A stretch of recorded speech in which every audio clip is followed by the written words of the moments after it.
Buenas and half a day. My name is Damon Michael from PNC, and on this episode of Coffee with the Candidates here in Agutya in Mescla, we are sitting down with incumbent Senator Sabina Perez. Half a day, Sabina. How are you doing today? Half a day, Damien. Thank you for having me. I'm doing well. Thank you. That's good to hear. So let's go ahead and just go right into this. Can you tell me a little bit about yourself, your background, and just tell us who is Sabina Perez? Oh, thank you for that question. So I was born and raised here in Guam. My family names are Godzo Cabeza, and I was raised in the villages of Dedido, Maiti, and Barragata. My background is in science and education as a medical technologist, diabetes researcher, and a Simon Sanchez High School teacher, and now senator. I can also tell you that I lived almost half my life in the States, and I lived in communities where they were experiencing a lot of adversity. And so in living in those communities, I learned some of the strategies that they use in addressing some of the issues they have. And so with all this diverse experience and expertise that I have, I brought back to Guam, I can utilize those same tools to help serve our island and in addressing these long-standing issues that we're facing today. Awesome, but off camera, I was saying like this is technically my first ever in-person interview with you, and I think that's pretty crazy to think that we've known each other for a while now, but this is technically our first. But so the next question I was wanted to ask you is about your candidacy, and why are you choosing to run again? Yeah, I basically want to continue to serve our people. It's been about 15 years that took me to this place where I am today, running for senator. I never thought of running for office. I was a scientist and educator, so I was very much comfortable in those realms, and I just felt that it was a time to use my talents and expertise to help our island. And so part of that was actually coming into consciousness. So there was a project that happened 15 years ago where Guam was trying to privatize their water resources.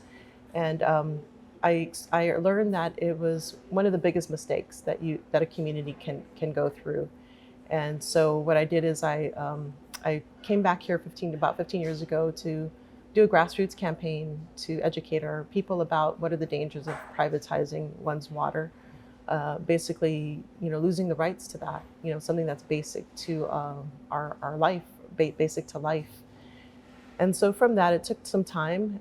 So with that, I got also involved with, understanding, what is decolonization, and that Guam is in is still in that state of colonial colonization, and that definitely pervades every part of our life here today.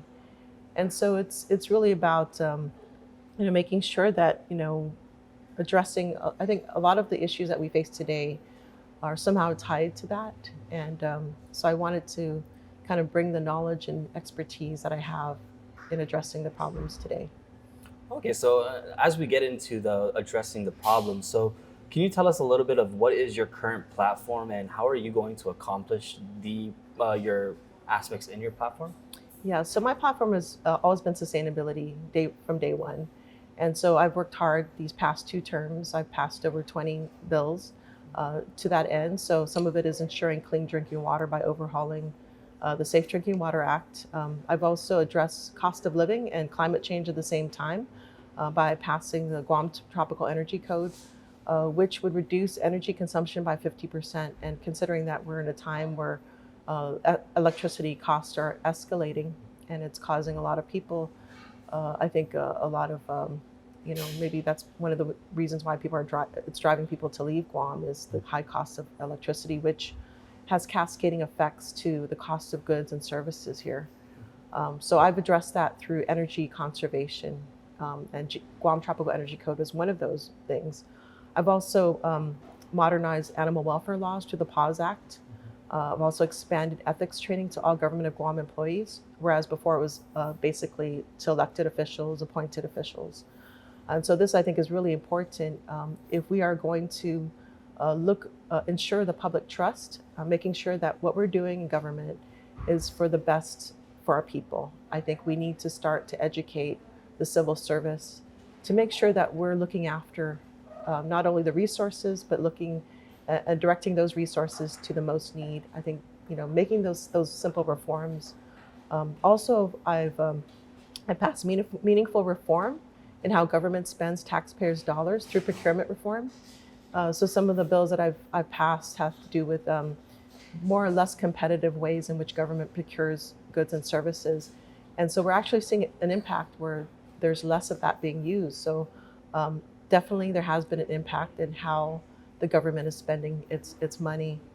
Um, and so there are other things I've done too, as far as with illegal dumping. I've increased the capacity, the enforcement capacity. I've also increased resources to addressing illegal dumping. Um, and there's so much more to do. And I think that's why I'm running again, because I've had this opportunity, and thanks to the people of Guam for allowing me to serve in this position, to study the issues really deeply, because that's part of my training as a scientist. Is it's problem solving, it's looking, researching, looking at things from different angles and coming up with maybe not just one, but many solutions. Because I think that many of our long-standing issues are, um, it has to be approached in a holistic, multiple approach manner.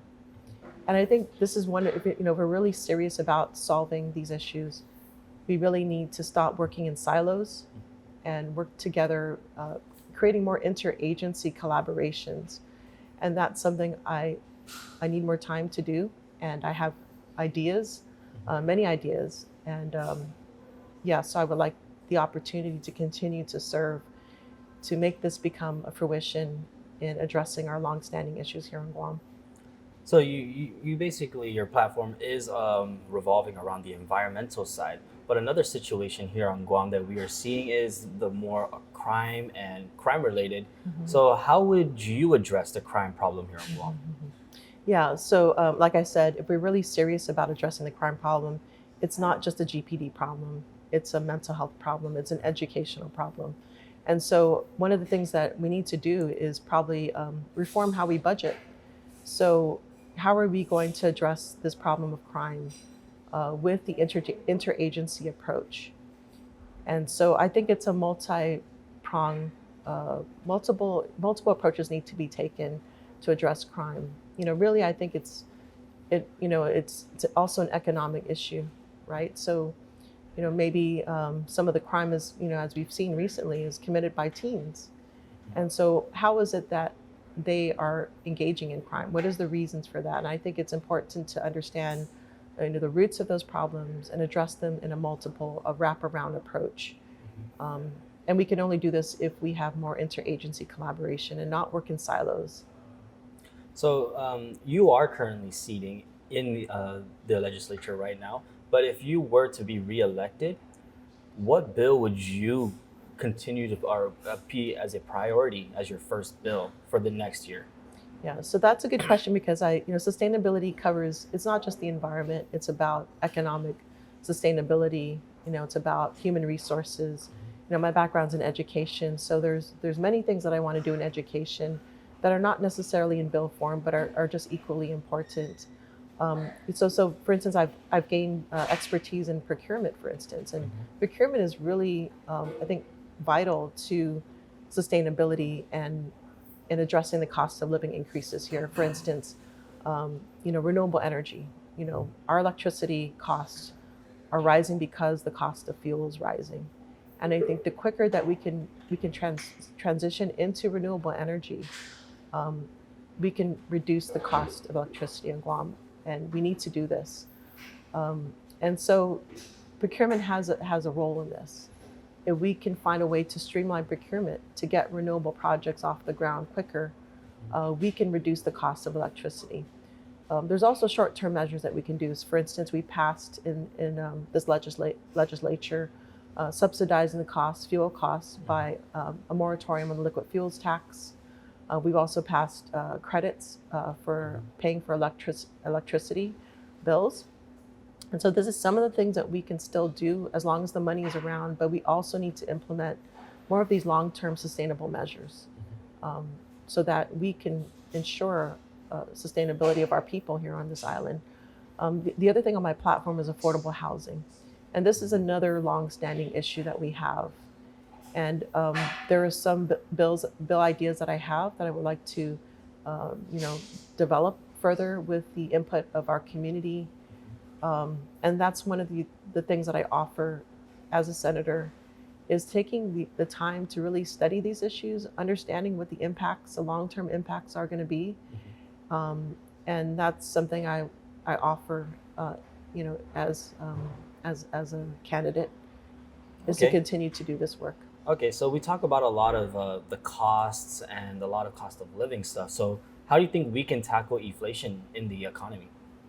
Yeah, so the hard part is, you know, shipping costs are high here. You know, like I said, electricity costs, and I've kind of gone into that a little bit. You know, we need to have short-term, long-term measures, affordable housing. We need to look at what are the different solutions we can provide. And I think most people would say that we need to increase the inventory and supply, and that's absolutely true. Um, and so we need to look at ways of decreasing the cost of building affordable living, affordable homes. You know, one of the ideas I have is mixed use developments in urban areas where infrastructure is readily available.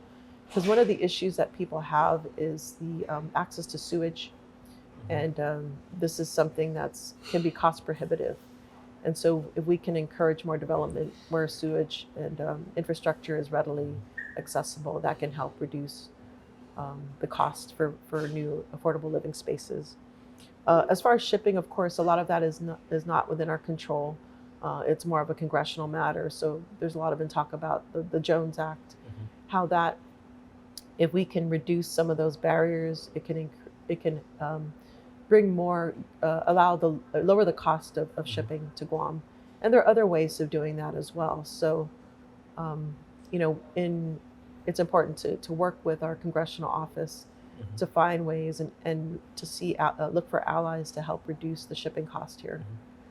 I think also, in addition, localized production, that's something we need, you know, by building our economy. Um, you know, if there's a way that we can do that, you know, that's potentially another angle.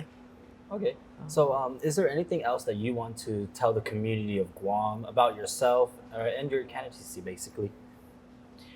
well, thank you for this opportunity, and I just want to thank the people of Guam for their continued trust in me to continue my platform of sustainability.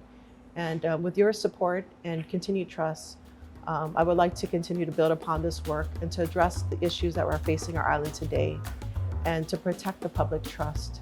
I'm number 15 on the Democratic side, and I humbly ask for one of your votes. Thank you. Awesome. So that wraps up this episode of Coffee with a Candidate. Stay tuned for the next.